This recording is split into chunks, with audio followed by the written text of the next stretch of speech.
You might just think of ants as a pest in the kitchen, and if you ask any kid in Townsville, they'll tell you specifically, watch out for the green ants. In fact, my 11-year-old daughter recently tried to talk me out of going to Murray Falls based on some green ants she had seen up there. But did you know Townsville is home to an ant that is the only one of its kind in the world? It's the only ant on the planet that swims in the sea. Scientists have been here studying them, and joining us this morning is an ant expert from ANU, Ajay Narendra. Welcome, Ajay. Are Townsville's ants generally special? Townsville is special primarily because of one ant. And that one ant, which is known from Townsville, is the only ant across the world which actually can swim. So most ants are either nesting in the trees or they nest in the ground. So they're either terrestrial. Or under people's kitchen sinks. Or under people's kitchen sinks, absolutely. Or within electrical plug points and so on, right? And so they're either ground-dwelling or arboreal. And here in Townsville, in these mangrove habitats, lives one particular ant which makes nests in mangroves, at the base of mangroves. And what's it called, this ant?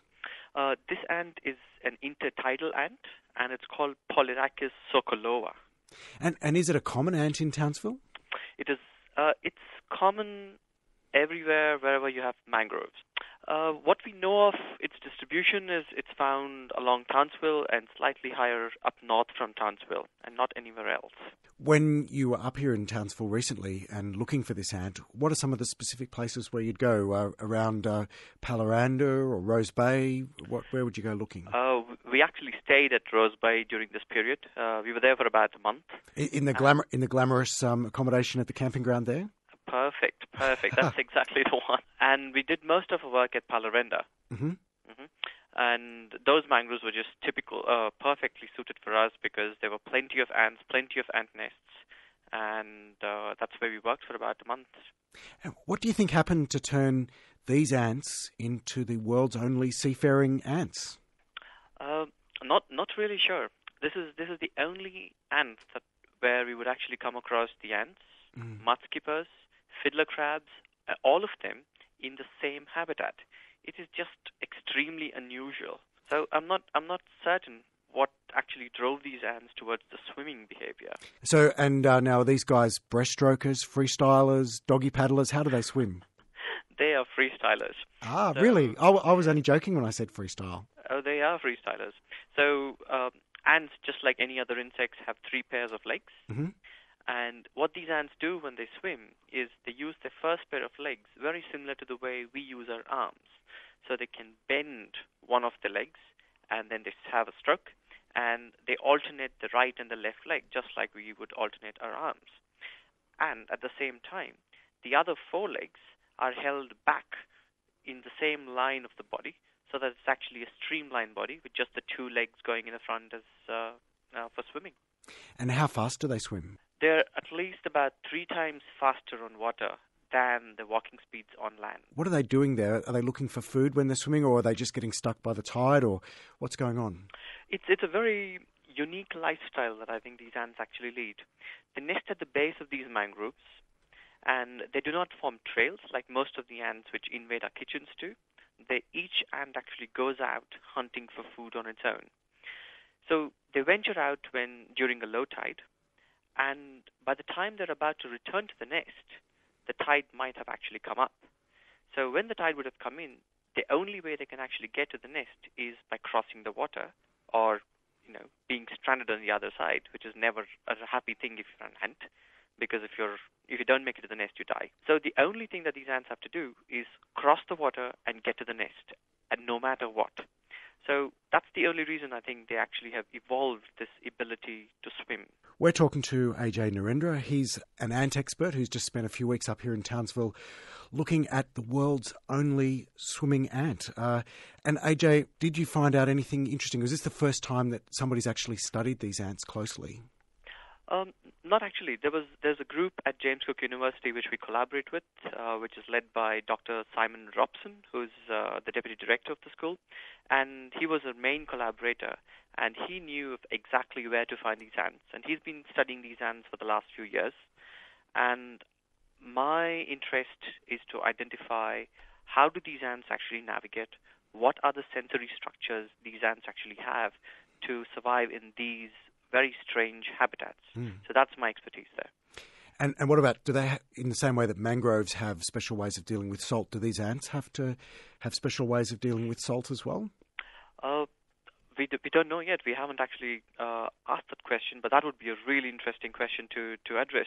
What we do know is from work done by several other people is that these ants actually can block the water from entering into the nest during high tides, and the nest is completely covered with water on the top, but water doesn't actually go inside the nest.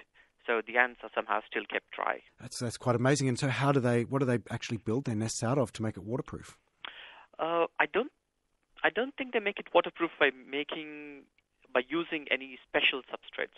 The way the nest is constructed, the architecture of the nest is very, very unique.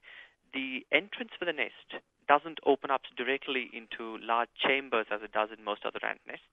Here they have these beautiful S-shaped curved patterns which creates enough surface tension to block the water from coming into the nest, but only floods the first part of the tube or the channel. Now, I'm trying to imagine how it is that you study these guys. Like, is it a matter of just getting out amongst the mangroves up to your knees and your waist and just kind of following them around? It sounds like it must be really, really hard to it's hard enough to find ants, where the nest is in the kitchen, let alone in a mangrove in tropical North Queensland. Absolutely. Luckily for us, these ants are actually quite large, unlike the ants that we usually find in our houses. How big are they, sorry? So each individual is about 1 centimeter, so which makes it a little easier, not terribly easier, but just a little. And the way we go about tracking these animals is actually quite cool.